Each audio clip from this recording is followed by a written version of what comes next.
mass arrest everywhere. Maybe that put a little bit of a change into the plan, and maybe the good guys are the ones that are doing these lawsuits in such a manner that we won't need the mass arrest because these bad guys will put themselves away.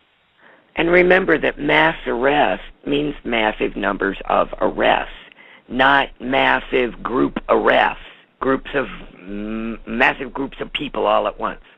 That is not what it means. And right. Secondly, I really need to point something out here.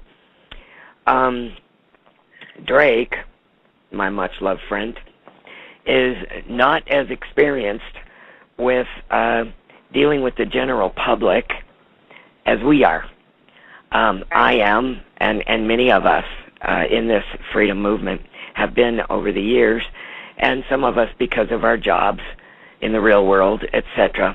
And we know the pitfalls that happen when you make definitive statements, whether they are made heartfelt and to the best of your knowledge or not.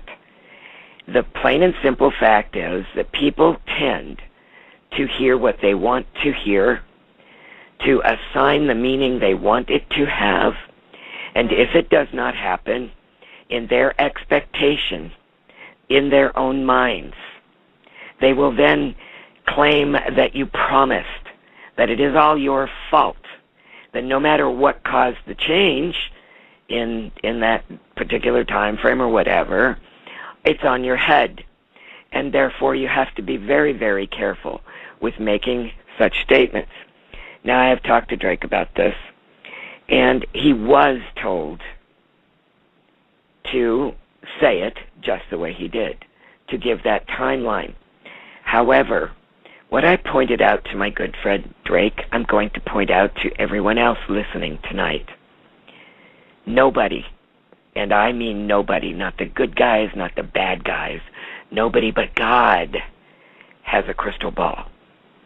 And even if their plan is now written in stone and they fully expect it to come to fruition by that stone as if it was one of the 10 Commandments, they don't have any way of knowing what kind of nasty move the enemy could make which would cause that plan to once again become fluid and change.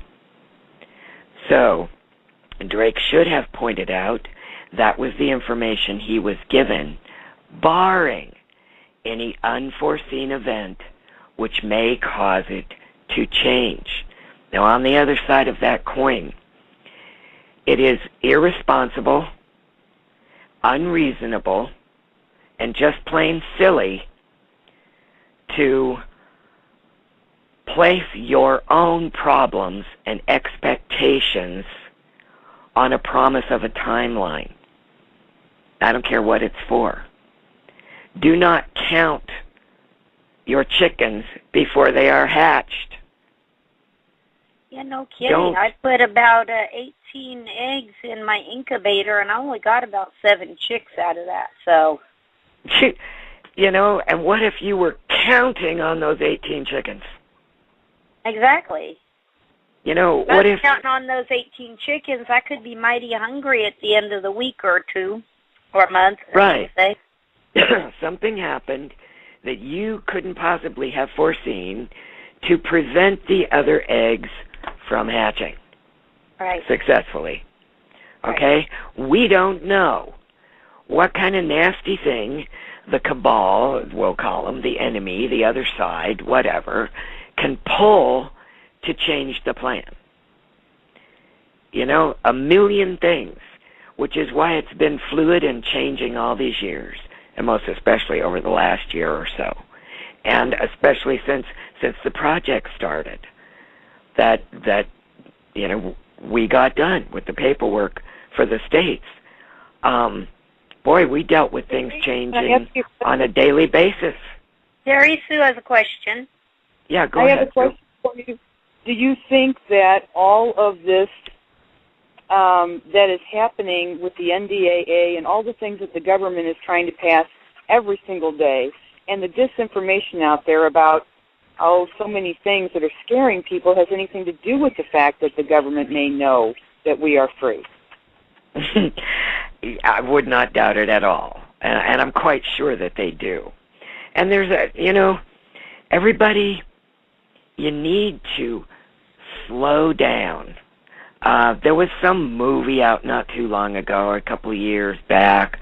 I don't watch these movies for the younger generation. Most of them are insipid and stupid, and I just stay away from them. But my daughter, whenever she's about to lose her patience or her temper or, fly off in a PMS rage, she stands there and she goes, RuSA. Now, that came from some movie. I don't know which one it was. It used to crack me up, but it actually works for her. And she's Miss PMS on steroids sometimes, But she just does this RuSA thing, and it just calms her down. So I'm thinking, whatever works, right? Y'all need a RuSA moment, because every one of these nasty moves coming out of Obama's executive orders in Washington, D.C., from the bad guys, from the cabals, from the banks, all of them have two sides. Okay? They can pass a law. Well, actually, okay, let's qualify that. We have not had a legal law passed since 1860, which is a subject for a different show. But they're just codes and statutes. They're not laws. Our Congress cannot pass laws when it is under martial law or a state of national emergency. And we've been under those since the Civil War. So we don't have any legal laws that have been passed since then. But Obama can sign an executive order for anything he wants, like the NDAA.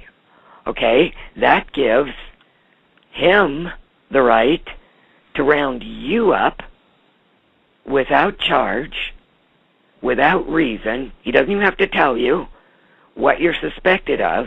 You don't get a lawyer. You don't get your phone call. You don't get a trial.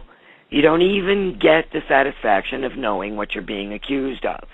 And he can send you off to Guantanamo Bay or lock you up in some military prison for the rest of your natural days. Or he could outfit you with cement shoes and drop you off a long pier if he wants to. Okay, because that's what that NDA means, NDAA. But on the other hand, that means he could be arrested too, the same way. There are all these criminals in Washington. We could turn around and use it on them. What's good for the gander is good for the goose. It covers everybody, not just you and me and the people on your street. It means everybody who claims to be a citizen. Now, we know Mr. Obama is not a citizen of the United States, but he certainly claims to be one, doesn't he? Therefore, the NDA applies to him too. There's two sides to every coin. It can benefit us as easily as it could hurt us. Does that answer your question? I think so. Some of the emails we're getting, we got an email, for example, last week from a gentleman in Pennsylvania, I believe it was, and he said that he heard from someone that Chicago was evacuating 2 million people for the summit this month. And he wanted to know what we had on that. And I have not heard anything about that. No, and I'd like to kind of address that type of thing. I got to thinking, he was frantic, and he said, he said they're going to have helicopters over the city, and I said, but did you see them? Did he see them? Well, no, but that's what he heard. This is the point. That's what he heard. That's the RuSA moment. Yes, exactly. And I pictured that gentleman. God love him. He was scared, and he was scared for his friend. I pictured him, though, with the militia walking down the street, and his reaction with his fear, what exactly he would do if that were the case. And I thought, in a fearful moment, what would you do? Would you call your neighbors and say we're under attack because there's a bunch of guys walking down the street with machine guns? Or would you say, and stop and think about that, too. Stop and think about that, too. Even the action of attempting to forcefully, how many million did you say? 2 million? 2 million is what we were told. Yeah, can you imagine? How would you evacuate 2 million people? Exactly, without starting the second Civil War. Exactly. Okay? I mean, how long did it take? You couldn't do it. They don't freedom? have the enforcement. Exactly. They do not have the enforcement to pull that. This is what people that write in with this fear need to understand. That just take a deep breath, check the source. Check the source again and see if there's anything in the news. See if anyone's seen anything before you write in, and before that fear gets to you. Right, and generally, the nasty plans you're not going to see on mainstream news. I mean, we all know that by now. And if you do, it'll be a short little blurb, and then they'll never repeat it again. That's just how it works. But your local channels, very often your local cable stations, Atlanta has them, I mean every city has them, they will talk about more relevant issues and give it more attention. So check your local cable stations. You can find them online. You can check your newspaper. You can find all those online. Google it. Find out what you can find out about that subject. Don't, and I say that with a capital, don't rely on Snopes. Okay? Because they are totally bogus. Do not take Snopes' word for anything. But you can Google information.